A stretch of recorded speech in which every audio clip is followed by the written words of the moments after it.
What's up, brother? What's happening, Mick? How are we matching? Did we, we planned to do this 2 days ago. You gave me so much time. And then last night you told me, meet here at 10 a.m. And here we are. Here we are. Matching. I like your sweater. Yeah, yours is pretty nice too. I think it's a nice drip. We got some swag here. Got some swag on it. So we're finally doing this. Yeah. Doing this podcast. I've been wanting to do it for a while. Yeah.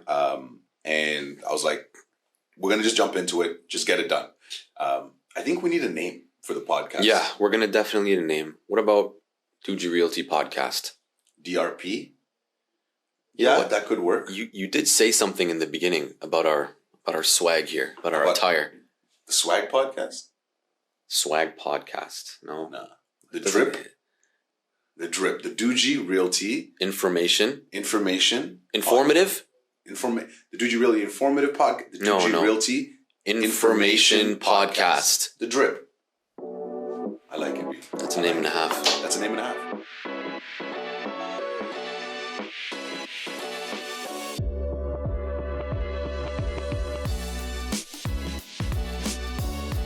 So the name's official, the Dewji Realty Information Podcast. The goal is that we're going to be coming on here at least once a month, talk about things, life, real estate, business, social media, just bringing us to the camera. Everything. Let's do it. I think it's a good way for us to also do things and, sort of video it for other people to see what we're up to, on a day-to-day basis. I think you're absolutely right. Yeah. And I think we should talk about a few things. So I think on this, our very first episode, we'll talk about you. I mean, congratulations coming on 2 years in the business now. Thank you. Very, very happy about that. We'll talk about you, what it's like being what was a new agent to now becoming...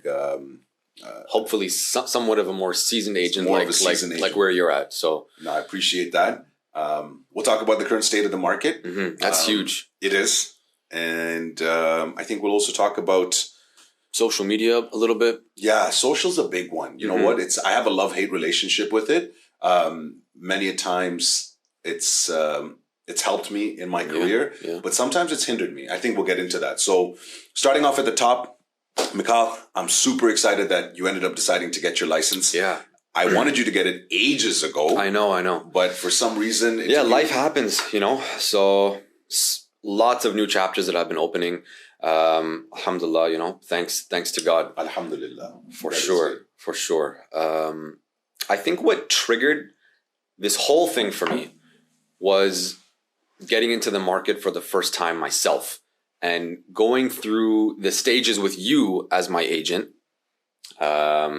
really helped, because your approach to things is sort of like making your client the most knowledgeable. You know what I mean?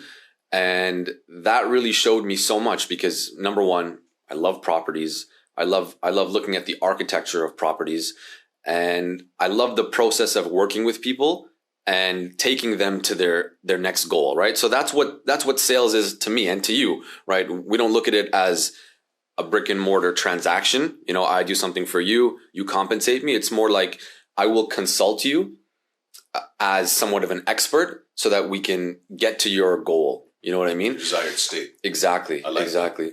So 2 years ago, got the license, took a year, work on myself, continue to do what I'm doing, got the house, got married. So that was a big chapter. And around a year ago, I started transacting and really opening up in the market. And so far, it's been amazing. I mean, talking about social media, at times, your page showcases the industry as being somewhat glamorous. But in reality, you're in the trenches every single day, right? Yeah, it ain't all glamour and glitz as we make it out to see. Yeah. I mean, did that have any impact on you in thinking like, you know what, this business, it looks like it's just shaking hands and kissing babies? Yeah. And driving nice sports cars, right? It did. Honestly, it did. Because it is a very lucrative business to be in, right? It can be very rewarding. For Not sure. for everyone, though. For right? sure. I mean, how many agents do we have right now in Ontario? Oh my goodness. We're at like 80, 60, 70, 80,000. There's a ridiculous amount of agents out there. Yeah. And I think like there's a handful of agents that are doing and conducting the majority of the business. You know what I mean? There is a top 1% in the industry. 100%. So once I did get started, I noticed very, very quickly that clients are not going to fall into your lap. And it is a process. So part of the reason why I wanted to get into it was, like you helped me out with my transaction. And I know that a lot of people, especially in my age group, right, between 25 to 30, this is the sort of time where people are trying to move out of mom and dad's basement and try to get something of their own. They're getting married. They want to get their life started. And the way I did it was, I felt my transaction was very, very smooth with you. And I wanted to sort of help my friends and people in my stage out as well. So that's partially why I got into it. And so far it's been really good. I think I'm blessed with having a mentor like you. You're making me blush. Yeah. It's a video podcast, so everyone's going to see you blush. It's rare, guys. Take a look. But you said, and I've seen this a lot, is that a lot of the clients you've been working with, so you've helped people find their first rental. You've helped people look at pre-construction condos for their investments, and you and I have a few of those that we've worked on together. Yeah. And you've also started helping a lot of first-time home buyers. Seeing as that was the first situation or the first way you got into the business was as a first-time home buyer. Correct. What is that step-by-step process you take when your buddy calls you and he's like, "Hey, Mick, I'm ready to do this." Yeah. What do you do for them? So great question. I'll take a step back. So before I actually get that call, there's a lot of work that goes into it, right? So number one, being up to date with the current events, knowing what's going on, and putting myself out there in front of people to make them know that, I am in the business. This is what I do. And I'm aware of what's going on right now. Once I do that, sometimes the phone does ring with those calls. And when it does ring, the last thing that I want to do is scare off this individual who's not yet a client, but a friend. So the questions that I'm going to ask is, why are you looking to get into the market? What's your current situation? Once we sort of build that rapport, we're going to get into their financial situation, the area, the size, all of that. And I know this is sort of like the cookie cutter approach, but it's the right way to do things, and it's to get a mortgage pre-approval, right? Why is that?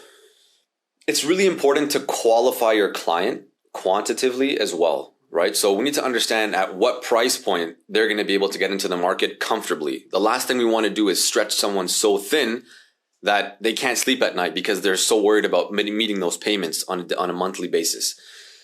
Once we do get that mortgage qualification, let's say we're qualifying someone at $1 million, right? Or 1.2, which is the current average for homes, let's say. We're going to go out and show them homes at 1 million, 1.1, 1.2, and even maybe a 1.3, because oftentimes clients will want something that's maybe out of their budget or out of their reach, or they want something in a very specific area or a certain asset class. And we may have to either downsize in that area or move away from the area and get something in that certain asset class, which could be a semi-detached 2,000 square feet, 2-car garage, for example. So that's sort of the approach that I would take. Well, what about you? Is that something similar? I think I really like what you said. And, it allows them, I take the similar approach. It allows them to really understand the value of their dollar. Mm-hmm. So, taking the $1.2 million example, it's what is $1.2 million worth to the real estate market? What does that buy you? Mm-hmm. And when you see a 1.3 and you say, you know what? In the area, as you said, the area that you want, the $1.3 million property, this is what it needs to be at to get it. Well, if we're willing to move 15 minutes away or 20 minutes away, we're able to get the $1.3 million property at a 1.15. So it really helps them become experts in their individual real estate process. And the last thing we want to do is, let's say we're approved for 1.2. We don't always go to that 1.2, right? We do not. And why don't we do that? Because at the end of the day, we don't want our clients to be, house poor? We don't want them to be house poor, stretch themselves so thin that they're going to have a difficult time, right? Let's say we purchased last quarter or maybe 2 quarters ago. There've been several rate hikes. And if my client is on a variable mortgage, which could be something that was very, very appealing at that time, that's what I personally have. They could be in a real bad situation where we're seeing a lot of foreclosures now. Power of sales. And for some, it might be a good thing. Like if we have a client that's looking for a power of sale, yeah. But if it's our client, or honestly, anybody for that matter that has to go through something like that, where, the bank or a lender is taking back their asset, and it's not a house, right? It's their home at the end of the day. That's the last thing we want to see as agents, right? Yeah, financial hardship is it's a sad reality of the way things are, especially in today's market. And we have to be sympathetic, empathetic, and understand that these are real people in real situations and scenarios, and we have to approach it with full transparency and trying to keep their best interests in mind. Whether that be them saying that I need to hit X as a sales price, and us telling them, I'm sorry, it's not X. We can be seen as the bad guy, but the last thing we want to do is give them false hope, because when people are staring down the barrel of financial hardship and power of sales, and they're getting close to that second mortgage getting called, time is of the essence, and it's against them. So if we say that, oh yes, you can get this price, and we list it on the market, those 2-3 weeks, those could be catastrophic, because now once they've come to the realization that this is not worth this, they now need to change their strategy, and that second mortgage is getting due and getting called upon immediately. So that's not good. So bringing it back, you have the conversation with your client, you get them pre-approved, you show them properties around their budget, around their area. And from there on, I think once you've done all your due diligence, that's it. Yeah, that's signing on the dotted line is the hope. Hopefully we can get them into what they want. And I think then it's time for getting them their preferred gift, right? Absolutely. It's always fun to see that. And maybe some drip. I think we need to increase it. Like we've got certain people in our Rolodex, if you will, some family members that are, I think, in the men's fashion industry. Shout out to Hermenegildo Zenia. Oh, that was very well pronounced. Hermenegildo Zenia. They make really good sneakers. I don't know if you've seen them. Oh man, drips on point. Hermenegildo Zenia. So maybe future episodes can be brought to them by then. But is it are we going to suit up for those episodes? We're definitely not suiting up. I don't usually suit up as much. I'll suit up for a property video. Okay. I'll suit up for a wedding, but even that, not so much anymore. Yeah. I just find the ties very constrictive. True. But back in the day, ties were a bad thing. It was like it had a negative connotation. Yeah, right? Back in the day. But I think, ever since COVID happened, people moved away from that formal business attire to that refined, elegant business casual. Now, business casual. This is a little bit more casual, but it's a Saturday, as you aptly put it. I gelled my hair, so I tried to do the best I could. I'm impressed. You came in. Thank you. I didn't gel my hair. Yeah, it suits you though. It looks good with the beard and everything. Once I can grow a solid full one, then maybe I'll rock the no gel as well. Good things come to those who wait, my man. Good things come to those who wait. So, 2 years in the business, officially trading, transacting in real estate. I've got a few deals under your belt, and you've talked about the purchasing process. The purchasing process and working with clients. Yeah, and it's not as easy as it. Sorry, I cut you off. It's not as easy as I thought it would be. Right. So there's a lot of work that goes in the background, and oftentimes us as agents, we're sheltering our clients away from all of the hard work that we're doing behind the scenes, like door knocking for my client's preferred property, calling people, searching, showings, the paperwork. There's so much more that goes into this. But, the thing is that sometimes I have this internal battle. Should I be showing them all I'm doing, or should I just be expected to do it and just in the role of getting the job done? Yeah. So, you just mentioned something about door knocking. So I had a client, they were looking for a certain home in a certain area. And I had done a reel about this or whatever. Anyways, I found it, negotiated off market, took me weeks and months to door knock and get it all done. That was a lot of grit without any real pay promise in sight. Like, of course, anything could have come up. They could have signed anything. They hadn't signed a buyer representation agreement. Wow. That's huge. That's weak. Without anything in writing, and that's weak on my point. Yeah. I should have gotten them to sign it. But anyways, they didn't. It worked out well. Only to come to find that they're now looking to sell a house, and they hadn't even decided to call me in to interview for that process. So I reached out to them, and they said, "Oh, I'm sorry, we'll have you in." And I was thinking, is it that I didn't show them that, look, this is how much I did? Should I need to show that to them? It's that fine line, right? Yeah. And it's not always about the money, right? So that's part of why we're doing this podcast. It's to show people that we're in it, but we're also in it to win it. You know what I mean? For sure. So, we're not here just for participation trophies. Correct. We want to be the best at what we do. And we want to be able to help our clients as much as possible, because we feel it's almost, is it a disservice not to use us? That's a bold statement. I wouldn't say it's a disservice not to use us. I think because of the sheer respect I have for the amazing realtors that 100%. Are out there in the community. But I think it's a disservice for them to not know about us, right? True. To me, my biggest hurdle in my business is obscurity, right? You don't have to use me. Mm-hmm. You don't want to use me, don't use me. There's enough business out there for people who do want to work with me, who do vibe with me, who do like my flow, my rhythm, my rhyme. But if you don't even know about me, then that's something I've done wrong personally by not allowing you to know that I exist and this is how I do things. Correct. And this is the way I carry myself out, right? So welcome to the business. I'm super glad you're in here. We're doing this together in the trenches. So I know you're trying to balance a lot when it comes to work-life balance, working out, gym, work, family, everything. All this other stuff. 100%, man.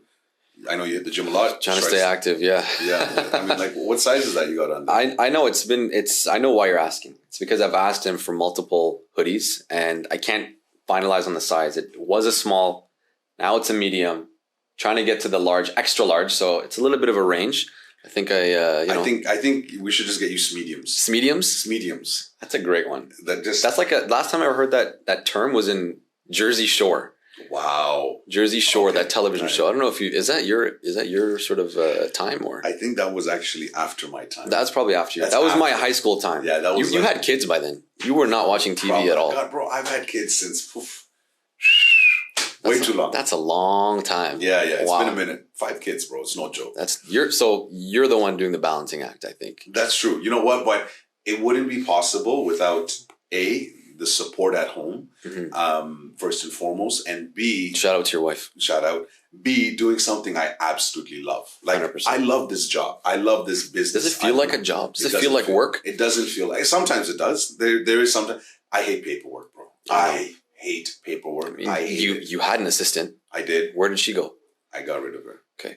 That's not why you hired me. I hope this is not where we're going. Just to set things straight. No. I will be your assistant gladly. No, I let her go because I wasn't delegating appropriately, and that's one of the things that when you came on, I was like, bro, I need you to not be my assistant, but just to. I think it's because you're a perfectionist. I think it's because I think it's a flaw to be a perfectionist. Yeah. It is something I do struggle with and hence why this podcast took so long to come out, right? It's been years that I've been wanting to do this. And there's other things, other podcasts I had ideas to do. And until I was just like, you know what, Mick, we're doing it. We're doing it. And you're like, fine, I'm in. Let's go and let's do it. So the other thing I want to talk to you about, and that's social media, right? And going on that tangent of, do we need to show the efforts we put in? And, I love social media, but at times I hate social media. Yeah, I mean, you were just telling me about that client. Yeah, I was. Last week or so, you were telling me about it. Yeah. So there was a client who was looking to sell her property, and I had spoken to her. This is, I think, pre-COVID. No, near the tail end of COVID. I had spoken to her, and I said, listen, it's not the time to sell. You're not really going to get what you're looking for. Don't sell, etc. Only to come and see that I saw a picture from another agent that I know in the business and respect very much, that she had posted that she would be listing this property. She didn't have the address on there, just a picture of it. And right away, I knew the house, obviously, right? So I reached out to this client and I sent her a message saying, hey, I saw that you're listing the house soon. It's a shame we weren't able to work together. I hope you get a good number. Just because there's no hard feelings. There's enough business to go out there. And I really do respect the other agent that she decided to work with. And so she said, oh, I didn't know you were still in the business and things like that. And I was sitting there just pondering to myself, like, what would give her the idea that I wasn't in the business? Yeah. I'm very busy. I'm transacting. I'm working with a lot of buyers. You and I are both. We've had a few listings as well that we've done, and a lot of pre-construction. So what would give her the idea? And there was only one thing. They're not seeing it. They're not seeing it on social. Yeah. So love it or hate it, if you're going to be in this game and you're going to want to use social media as a tool, you got to stay committed to it. 100%. Otherwise, it will not only be your success, it will also be your downfall. And it's a free social platform. It's almost like your online resume, right? It's 100% your online resume. You're right. Very aptly put. So, that And you know what? I got to thank that client because she really reminded me about everything I wanted to do, everything that you and I have whiteboarded on our content funnel as things we want to get out there, types of media productions we have in mind. And this was sort of the pillar form of that. And I was like, we're doing it, Mick. We're going to do it. So, and that's what some failures are, right? Like how many missed jumpers did Michael Jordan hit until he was able to hit those significant last minute buzzer beaters, That's right? That's true, man. That's true. So it's MJ. Always, MJ, the GOAT. For sure. The GOAT, 100%. 100%. 100%. Right? Let's not even start that. Yeah. So, I think social, looking to do more of it, looking to get more on there and trying to push the boundaries of that, right? Yeah. Pivoting a little bit now into the market that we're in. There's a lot of inventory.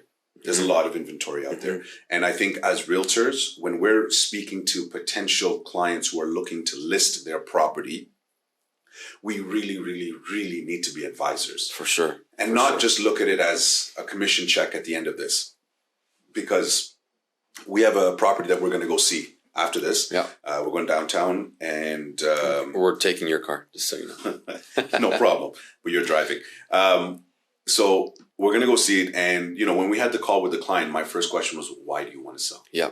Right? Like, do you know the current situation of the market? And I mean, how many 6 months of inventory, right? In the condo market. 6 months of inventory in the condo market in the Toronto area. Yeah. Which, for those people who don't know what that necessarily means, that means that the current absorption rate of people purchasing condos, that rate with the amount of condos that are available for sale on the market right now, it would take 6 months at the current absorption rate for these condos to be removed off the market.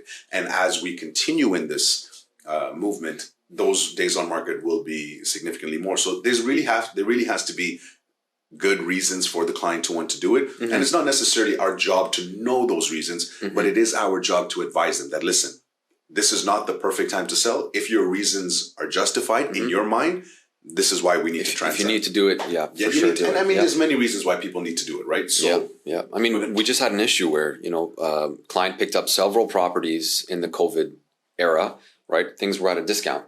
And what they did is they sort of over leveraged themselves by taking out equity once their property appreciated in recent times, picked up an investment property, and they were smacked with the increase in mortgage rates. So there's a plethora of reasons why you need to sell. Ultimately, right now, if you need to do it, I think go for it, right? There's never a correct time to get into the market. No. There's no one with that golden ball. No one has the crystal ball. You just need to understand the risks that are there. And there's always risks, whether you're looking to buy at a buyer's market, seller's market, at a peak of the market, at the bottom of the market. There's always risks with everything in life. There's 100 reasons why you shouldn't. But ultimately, if that handful of reasons why you should is strong enough and outweighs all of these doubts you have in your mind, I think you should be in a good space. Yeah, and I don't think you're wrong. I think you hit it dead on. So, we'll go look at this property. Hopefully it meets everything that we think it needs to in terms of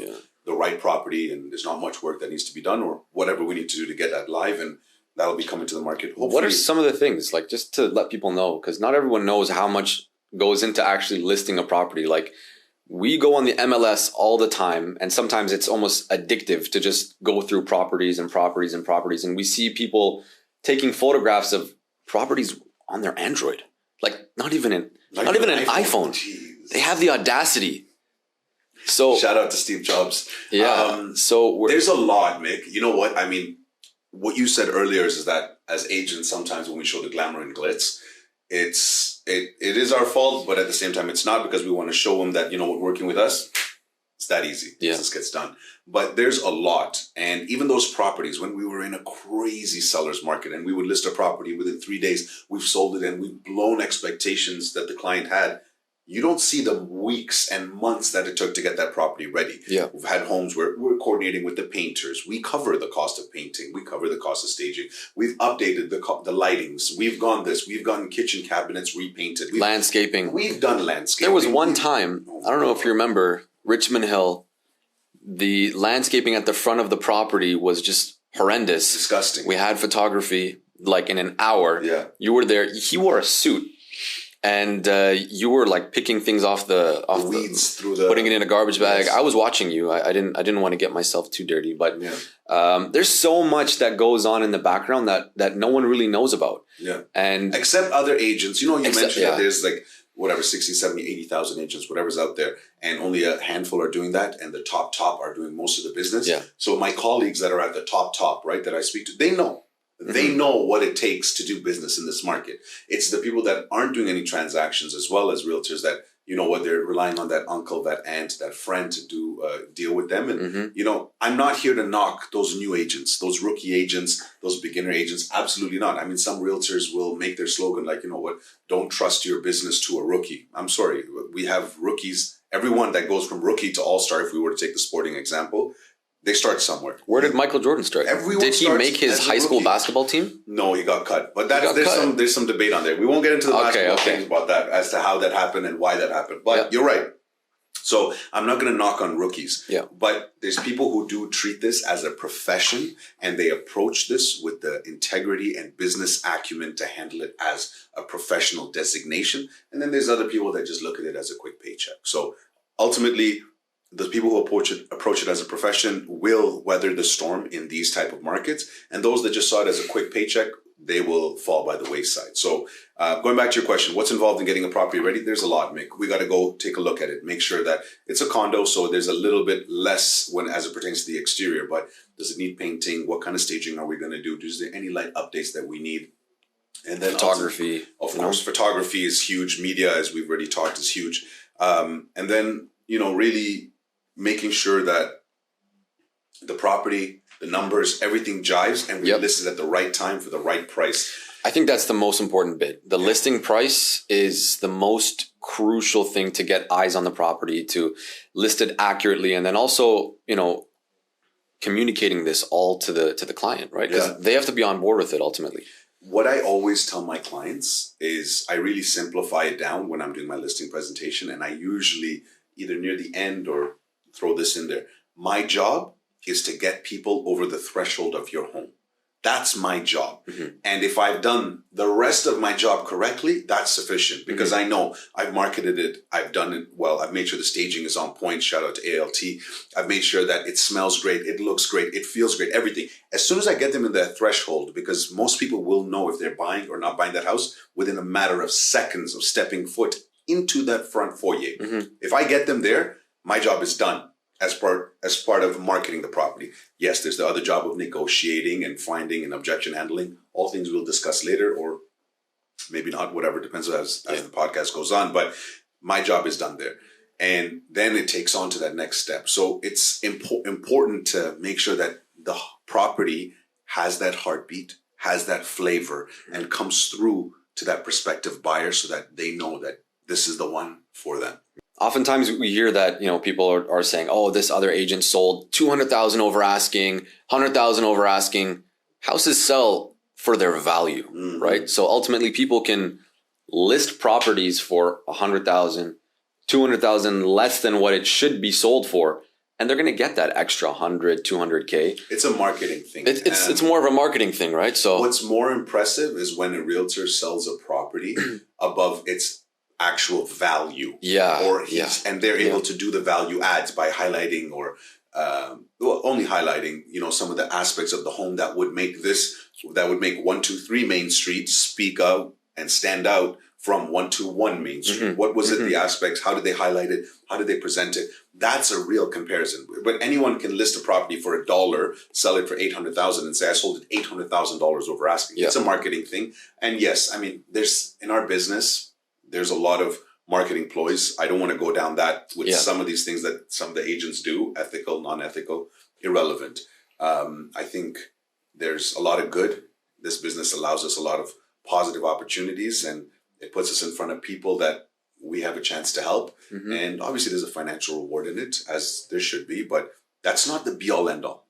And that's imperative. Yeah, absolutely. Right? Right? I think it's all about helping people, and it's such a pleasure to walk someone to the end goal. You know what I mean? Like walking them to that finish line. And for what could be their largest financial transaction. And they're putting it in our hands and trusting us with that. We can never let that we can never forget that 100%. The person who's coming to you and wants to buy a $400,000 studio apartment. That's all they can afford at that time. You know what I mean? That's their whole nest egg. Yeah. Similarly to the person who's looking to sell their $3 million home in Bayview Hill, that's their nest egg. You can't look at it and be like, oh, this is $3 million and this is 500 grand. They each represent the holistic and complete net worth or net portfolio of this individual, and we have to look at them from a human basis, right? Exactly. There's so much emotional. There's such an emotional aspect that goes into the sale of a home, right? Like even take a look at what we had to do when we sold our parents' home, or when they bought their first home, and then having to sell that. Yeah. I mean, those four walls, like we always say, it's not just a house, right? It's a home. You're absolutely right. You're absolutely right. So, you mentioned regarding the emotions that are involved. And oftentimes in this business, we're not just real estate agents. We're therapists, we're marriage counselors, we're friends, we're listeners, we're, confidants, because people are looking for somebody that's going to listen to them and listen with or without intent, so that you're hearing them and really seeing their problems. And, many of my clients have become my friends. Yeah. And it's that bittersweet moment. And I usually tell this to my clients is, at the end of it, when we find that dream home, you're going to be ecstatic. You're going to be so happy. But for me, it's a little bit of a, because I've gotten to know you. Yeah. I've gotten to know your kids. They now call me uncle or Ammu Ali or, Chacha or whatever the case may be is. And it's like, we stay in contact with them, but it's not the same. Like every Saturday, Sunday, we're there. Going for showings, going for showings, knowing that I got to carry this one, or if there's a cat in the house that the little girl is scared of it. You develop your relationships with your clients, you understand them, and you really become a part of their life. So, alhamdulillah, we're blessed to be able to be in the position we're in, to be living in the beautiful country that we live in. Absolutely, that gives us the freedom to practice our life, our faith, the way we want it. So much that's going on right now in the world that we just can't even. I don't even want to talk about it because it gets me heated. Yeah, it's heated, sad. It's just, ultimately, we're praying for, all innocent lives to be protected, to be held sacred as they should be, right? But I don't want to get too much on a downer tip here. Yeah. With war, right? When you look at war and how that affects the economy, we were talking about that earlier. So. Why don't we talk a little bit about that? So, traditionally we have seen that when war comes in to the economy, there's a surplus, a lot of budget spent, and then that does raise economies out of the R word, which we don't want to say. Recession. Yeah, recession. Is there really a recession right now, though? You know what? Yes and no, because they keep changing where the barometer is to judge a recession. They keep saying it has to be this many cycles. 3 months of a decline in the economy, essentially. Yeah. But, I went to Yorkdale the other day and I couldn't find parking. Yeah. So is that an indication that maybe... maybe... Because it was a weekday evening. It wasn't a weekend. The consumer mentality is still, it's still very, very strong. Yeah. From a consumer perspective on that. But, as it pertains to housing, we see right now where the current housing market is 100% indicative on the cost of money. Of course. Real estate ebbs and flows based on the cost of borrowing money. There's nothing else. Is there supply there? Yes. Is there demand? There's excessive demand. But people's demand doesn't necessarily equate their budget that they are required to have to be able to carry the cost of this property with the current mortgage rates. So, once we see rates coming down, we'll start to see the market continue to shift. As it stands right now, is this a good time to buy? Well, that depends. Yeah. Have you been advised by your agent regarding what you're looking for, what it has been trading at, and what it is trading at now? And are you comfortable buying this property in today's market, knowing that there's a chance it could dip by this much or it could increase? You have to be educated enough to know that, I'm going into this with my eyes wide open and I understand the risks, because we're not in it just to sign the line with our clients, hand them the keys and say, peace out. Yeah. We're there. It's so important to sort of, educate our clients on the current climate so that they can make that informed decision. And when we're looking at properties or when we're trying to sell a property for that matter, we're doing it from a place of extreme knowledge, right? And know-how, what's going on in the market. But, talking about purchasing and listing, is it a good time to buy? What do you think? I think depending on what your purpose for buying is, it could be a great time to buy. We're seeing properties that we're trading at, just as an example in Richmond Hill, that we're trading at 1.9 to 2 million. Now, not getting offers at 1.7, right? Mm-hmm. So if that's where you play, yes, you need to have substantial deposit, and you need to be able to balance your budget as it pertains to mortgage rates going up and going down. And most of the time, it's a factor of the mortgages that is 100%. The main factor 100%. That's why people are scared to purchase right now or get into the market. Yeah. But recently we've seen how many? 2 rate halts, and we're expecting the rates to go. I think they're going to go down personally. I don't think we're going to see any rates going down till later next year. Or middle of next year. Which would sink which would sink into the flow of the spring market, and how we see the spring market really, very, very busy. Lots of listings, lots of open houses, lots of showings. Right now we're seeing maybe 2 to 3 showings in a week if we're lucky. Yeah, if we're lucky. And a lot of times it's slowed down because people are just wanting to sit and wait, right? So I think this has been really good. And I would like to have another guest on next time, maybe. Yeah. Or we could just do 100%. But we need to make a commitment that we're going to be bringing this type of content, this type of information on a recurring basis to everybody that's tuning in on all the social platforms. We'd love it if they could leave a comment as to other topics they'd want us to discuss. For sure. And touch on. Or any potential guests that you'd like to see. That would be good. That would be good. But real estate only, guys. Please. Right? Well, we could do a little drip related. We already discussed Gil Dozenya. He's a client. Yeah, that's true. But I don't want it to just be real estate. I want it to be Dewji's, and what it is that we do and our friends circle, whatever. At the end of the day, it's our video podcast. If they like it, they'll tune in, they'll vibe with it. And if they don't, they won't. So I'm not here to appease the masses. I'm here to appease those that vibe with us. Care to tune in. And you know what? I think next time we'll bring more of an informative session. Yeah. We'll bring them all that market stats. There's so many people out there that are already doing it. Yes, we should do it, and we will next time. But today was more of an intro episode. I'm Ali. Mikaeel Dewji with Dewji Realty. It was a pleasure to bring to you this podcast. Hopefully many more to come in the future. Looking forward to it. My man. Appreciate it, brother.